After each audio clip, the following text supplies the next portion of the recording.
길에서 심장마비로 쓰러진 50대 남성을 주변에 있던 사람들이 달려들어 심폐소생술로 구해냈습니다. 고속도로 휴게소에서 갑자기 쓰러진 한 남성을 근처에 있던 간호사와 시민들이 힘을 합쳐서 구했습니다. 골든타임 4분. 생명을 살리는 기적 골든타임 4분 심폐소생술. 병원으로 이송되기 전 심폐소생술 등으로 초기 대응만 잘한다면 생존율은 2배 이상 높아질 수 있습니다. 특히 자동심장 충격기를 사용하면 생존율을 6배나 높일 수 있는데요.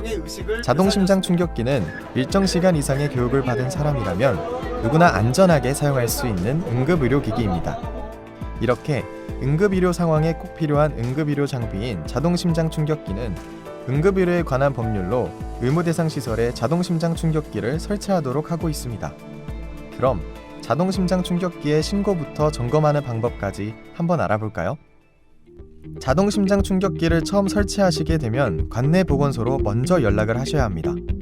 연락을 하면 관내보건소에서 안내를 받아 신고 접수를 하면 되는데요. 보건소에 연락 시 자동심장 충격기 담당자를 찾아주시면 쉽게 등록을 할 수 있습니다. 신규 등록 후 주의하셔야 할 점은 보건소에서 아이디와 비밀번호가 부여된다는 점입니다.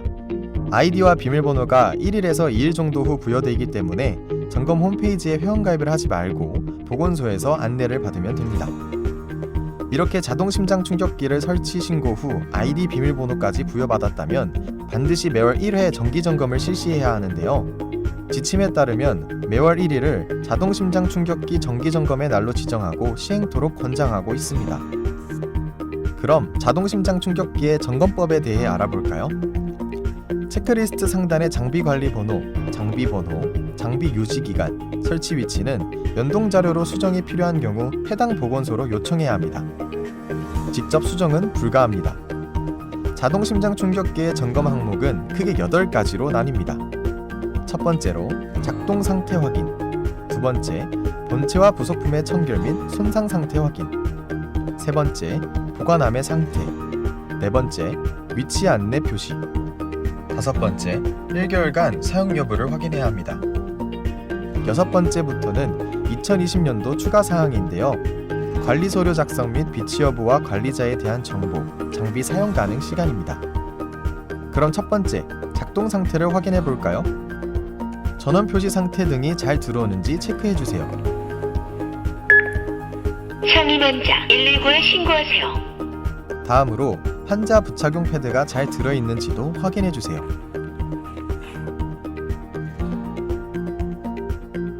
여기서 잠깐! 이 부착용 패드는 교체형과 전환형으로 나뉘는데요. 교체형의 경우 2가지의 패드가 다 있는지 체크를 해주세요. 전환형은 스위치 혹은 버튼으로 모드 변경 시 작동이 잘 되는지 확인하면 됩니다. 다음은 패드 교체 예정일자입니다. 환자 부착용 패드 겉포장지에 교체 예정일자가 있는데요. 교체 예정일자를 잘 체크해줍니다. 이후 건전지 충전 상태를 체크해주도록 합니다. 이 건전지 또한 충전용과 교체형이 있으므로 심장 자동 충격기의 유형을 잘 확인하시고 점검해주시면 됩니다. 이렇게 작동 상태와 청결 및 손상 상태를 확인했다면 이제 보관함의 상태를 점검해야 합니다. 첫 번째, 도난 경보 장치가 잘 울리는지 확인해주세요. 두 번째, 보관함의 안내 표기가 잘 되어 있는지를 확인해주세요. 세 번째, 비상연락망이 표시가 되어 있는지 확인해주세요. 네 번째, 누구나 쉽게 사용할 수 있도록 사용자 매뉴얼과 심폐소생술 방법 안내 책자가 비치되어 있는지 확인해주세요. 다섯 번째, 환자 부착용 패드 및 건전지에 유효기간이 표시가 되어 있는지 확인해주세요. 다음으로는 위치 안내 표시입니다. 설치가 되어 있는 기관이나 건물에 안내 표지가 있는지, 있다면 훼손되지는 않았는지 확인합니다. 또 기관 내 설치 위치나 방향이 잘 표시되어 있는지도 확인해주세요. 제5판 개정 사항으로 건물 내 가장 많이 이용하는 장소인 엘리베이터, 그리고 자동심장 충격기 설치 위치 안내 표시가 추가되었으니 해당 내용도 숙지하시기 바랍니다. 이어서 지난 1개월간 사용 흔적이 있는지를 반드시 확인해 주도록 합니다. 2020년 지침 추가 사항인 관리 서류 작성 및 비치 여부, 관리자 변경 사항 여부, 장비 사용 가능 시간에 대해 확인하여 점검표에 기입하도록 합니다. 마지막으로 점검일과 점검자 이름, 서명을 한 후 해당 점검표를 기관의 관리 책임자에게 전달하여 원본 보관토록 합니다. 이렇게 점검이 완료가 되었다면 점검사항을 응급의료정보 제공 앱이나 응급의료포털을 통해 점검 내용을 등록해줘야 합니다. 그럼 우선 모바일 앱을 통한 점검 내용을 등록을 해볼까요? 휴대폰을 이용한 점검 등록법은 안드로이드와 iOS 두 가지 모두 같기 때문에 모바일 등록법은 안드로이드 기준으로 설명드리도록 하겠습니다.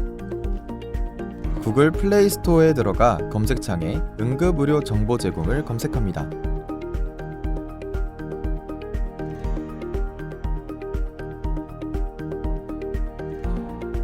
그리고 화면에 보이시는 것과 같이 응급의료 정보 제공 앱을 설치합니다. 설치가 완료되었다면 응급의료 정보 제공 앱을 실행 후 자동 심장 충격기 메뉴를 터치합니다.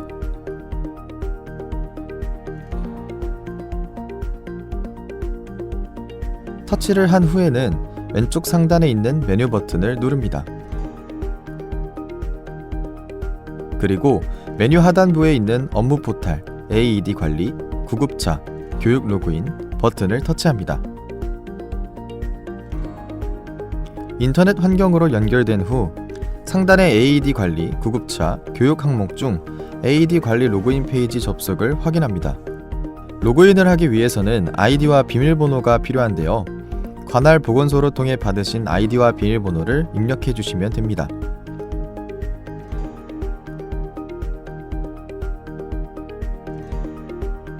로그인을 하고 나면 설치가 된 장비의 목록이 나오게 되고 장비 선택 시 해당 장비 정보와 점검 이력, 사용 이력을 확인할 수 있게 됩니다. 오른쪽 하단부 장비 점검 등록을 클릭해 장비 점검 등록을 한번 해볼까요? 우선 점검일과 점검자를 입력해 줍니다. 점검일은 점검한 일자를 입력하고 점검자는 점검한 사람의 성명을 입력합니다. 이후 점검 항목은 점검표에 있는 내용대로 기입해 주시면 되는데 자체 점검 체크리스트의 내용에 맞춰 항목별 점검 사항을 확인 후 이상 유무를 확인해 특이 사항이 없다면 이상 없음으로 선택해 주시면 됩니다. 점검 시 문제 사항이나 특이 및 참고 사항이 있다면 따로 입력합니다.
작성한 내용은 일정 기간 수정이 가능하니 참고해주세요. 다음은 자동심장 충격기 설치 장소 내역인데요. 위치 확인은 주소를 검색해 지정이 되었더라도 핀을 이동시켜 세부 위치를 지정해 장비의 위치를 보다 정확하게 표시할 수 있습니다. 자동심장 충격기 사용 가능 시간 확인 항목에서는 24시간 동안 장비를 활용할 수 있다면 24시간 사용 가능을 선택해 주시고 시간이 정해져 있다면 시간 기입란 터치 후 이용 가능한 시간을 입력해 주시면 됩니다.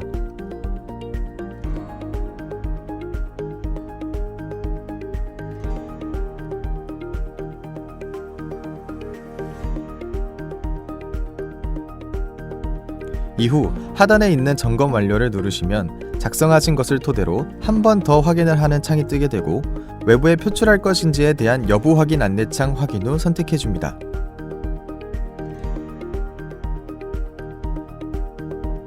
점검을 완료했다면 상단 점검 이력 탭에 점검이 완료가 된 목록이 나오게 됩니다. 점검일자 설정을 통해 월 등록 건수를 확인할 수 있는데요. 예를 들면 10월 1일부터 12월 31일 설정 시 10월, 11월, 12월 점검 이력이 확인됩니다. 다음은 응급의료 포털 사이트를 이용한 자동 심장 충격기 점검 후 등록법에 대해 알아볼까요?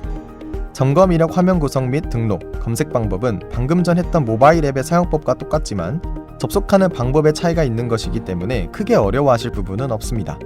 한번 따라해볼까요? 인터넷 검색창에 통합 응급의료 정보 인트라넷을 검색해줍니다. 이후 홈페이지 상단에 있는 중앙응급의료센터를 클릭해주시면 됩니다. 이번에도 로그인이 필요한데요. 오른쪽 하단부 자동심장 충격기 빨간색 버튼을 클릭해주시면 모바일 앱과 마찬가지로 로그인 창이 또 따로 뜨게 됩니다. 보건소에서 부여받은 아이디와 비밀번호를 입력해 모바일 앱과 똑같이 확인해주시면 됩니다.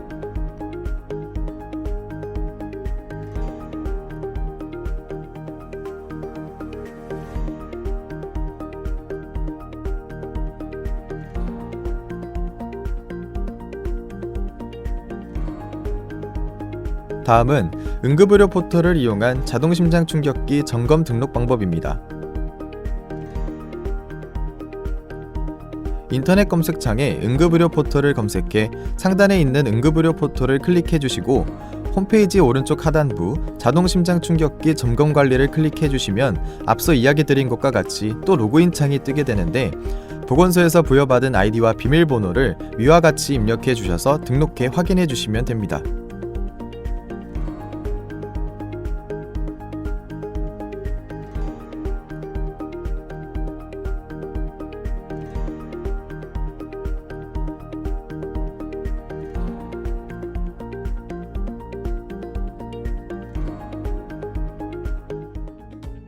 심장을 살리는 4분의 기적. 자동 심장 충격기 점검과 등록 잊지 마세요.